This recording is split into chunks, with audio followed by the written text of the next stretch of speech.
Well, actually, corporate validation is a very good starting point, of course, for an early stage startup, but it's not enough. In our investor mandate, what we really look for is that the startup has also repeated the success with our customers, meaning that if everything depends on a corporate, the risks is yet a little bit high.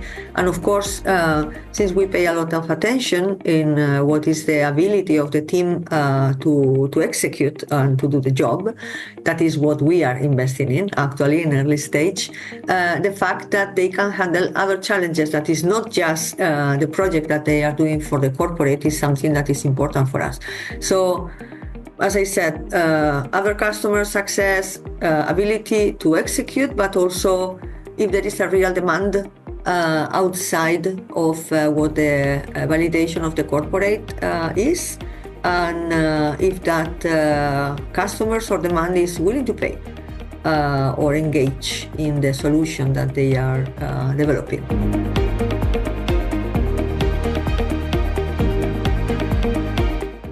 Of course, we invest in early stage, so 3 metrics when it comes to early stage can be different from any other stages, but in early stage for us, metrics that we like to evaluate is traction, as we were saying before, a little bit, but also what is the business model. How the people that is actually using already or willing to buy the solution, how much they are present in the traction of the company, and also based on that is the retention, meaning that if that early stage startup we observe a good one first metric, that is the traction, we would like to see also the retention. So how much they can grow in a way that they can create more value, not a lot of costs, while adding more customers. So I would say that metric 1 is traction, second is retention, and third, not in this order, but third is also the business model. How much that business model give us an honest picture of what the company can do.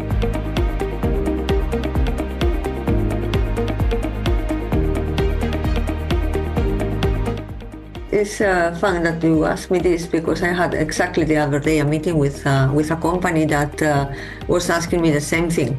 They are offered to basically develop most of all their product for a corporate. And in my experience and in my opinion to her, as an investor, I was saying to her exactly, it's nice, but if the solution becomes too tailored for that corporate that you are telling to me, at some point, for us as investors, instead of building a scalable product, you will be building a custom project for that startup. And even if we are always, as investors, saying, go to corporates, try funding from corporates, incubators, and so on, I think that, and this was the conversation that we had, it needs to be a very, very to the point analysis on what I'm gonna develop for the company and how I'm not gonna get completely locked in order that the efforts that I have done to build or to give birth to this startup that is my baby is gonna be also something that we can sell not only to the corporate but also to many, and that can attract investors. Of course, for us, a startup that has the stamp of a corporate means a lot. But as I said, it needs to be a very, very clear description of what is the IP rights and the custom project that have been negotiated with the startup, and how much of that can be scaled afterwards.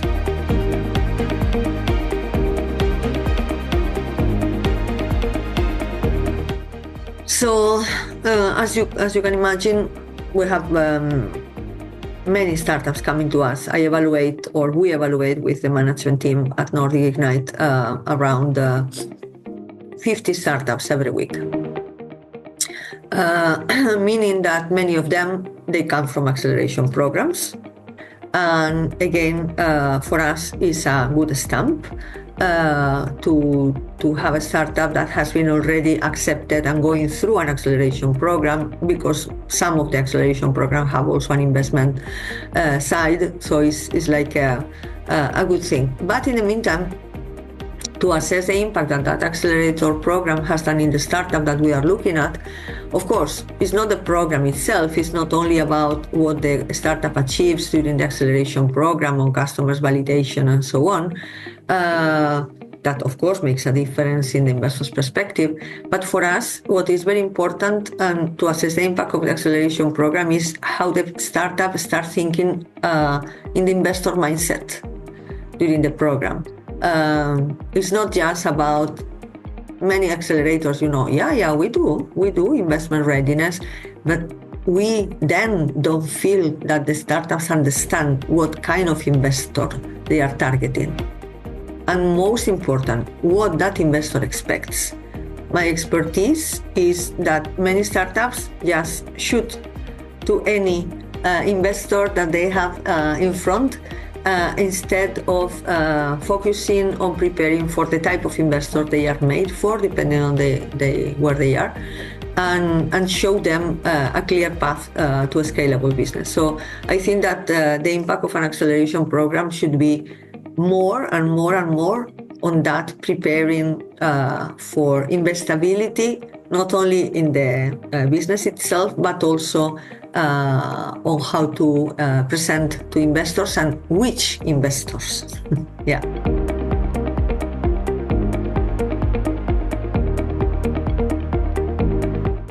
Well, as everyone knows, once a startup has a partnership with a corporate, and this is strategic, they have the possibility to access markets faster, and also to build credibility, because the branding that the corporate is doing themselves. For us in Norway, or in Norway and Iceland, that is from where we take the decisions to invest in the Nordics, the role for us is that being ourselves in super small markets, as the Scandinavian market is, this can be a good sign of the link between Europe and beyond. Because entering new markets, of course, can be complex, and as I said, many startups are very focused on the Scandinavian markets when they don't realize sometimes that these markets are super small when it comes to number of people. So for us, a right partnership, a right partner can really accelerate that journey, bringing them from the comfortable box of Scandinavia and putting them in more active, let's say, real opportunities to grow.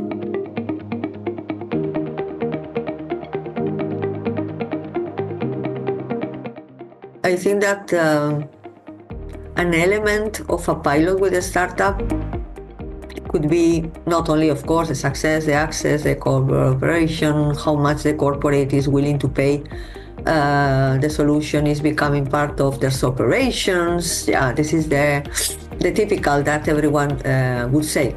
But I think that maybe the answer is if there is a real commitment after the pilot is executed from the corporate, and also if a real value has been created, especially because we try to invest in sustainability solutions, and also we try to invest in startups in which at least there is one woman in the management team or in the funding team. So it's important for us that commitment from the corporate after the pilot to bring forward the product or the service, or as I said, making it part of their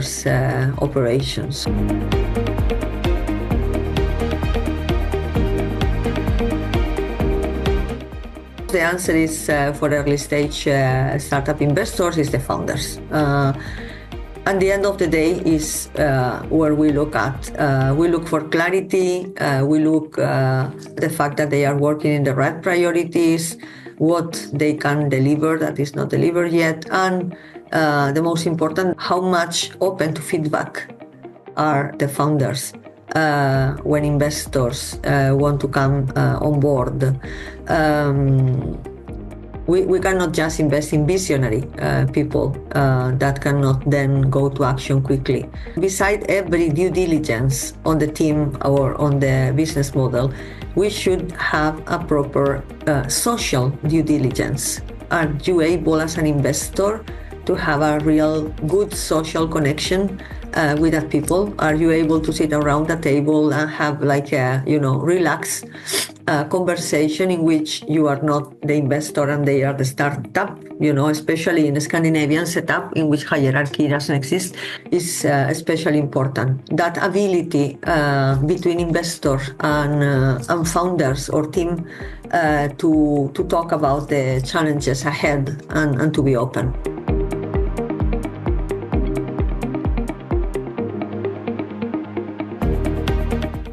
Well, actually, it's not a whole standard universal mistake. Of course, it depends again on the type of investors that you have in front of you. So that's why I was insisting on the fact that the most important homework from the founders or from the accelerators is to be prepared on doing the homework before pitching to the investors. Then I guess that most of the biggest mistakes will disappear. But even like this, we do sometimes this workshop with some accelerators with the title of Red Flags for Investors when you are in front of them. So a strong pitch is not just telling a story, it's about telling the story and the vision and everything, but to show evidence on scalability. And again, I come here to the previous point on how big is the market. So if you tell a super good storytelling about the vision and about what is that you are building, but then it's difficult for us as an investor to find the evidence of that scalability, it's going to be a mistake in a way, or a red flag for us, and then maybe we are going to just take away our attention because we don't see it clear. So I think to show scalability is something that should be avoided not to do.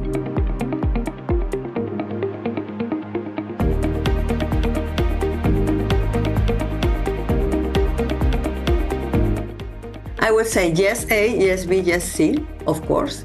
And the D, I would say building your funding journey. Meaning that before investors or in between investors, there is not a lot, but there is some other options. Some startups that have been through the programs that we have done also with my role at the Norwegian Business Angel Network or with Women Investors Network Norway told me, oh, if I knew this before, meaning like okay, so beside equity investment, there is also crowdfunding, there is also grants, there is also corporate venture funding, there is, and the combination of all that is what is going to give the startup. So before, or if a startup is considering joining an open innovation program, I would say before everything, I'm not saying before you build your business plan, but before everything, why you don't try to build like a roadmap of what is your funding journey? What do you think that you will need? And then, depending on what you will need, maybe that open innovation program comes in some before or after that funding journey. Because some startups, they just do whatever, develop the business program, do the pilot with someone, do into this accelerator and so on. And in the end, they are like, but we never thought exactly when we are going to need exactly the money. No, we need it now. Let's apply for investment. and maybe it's not necessary. As I always say, investors is not always or only the way. And having an investor in your cap table gives you a lot of strength, maybe a lot of advisory, but at the end of the day you are going to have someone that you are going to marry with in your cap table that maybe it doesn't work. So startup considering joining, please do an open innovation program. Please try to do also a funding journey roadmap before everything. Because then in the investor's lens, it's going to be also more attractive to see that all that was already in the plan.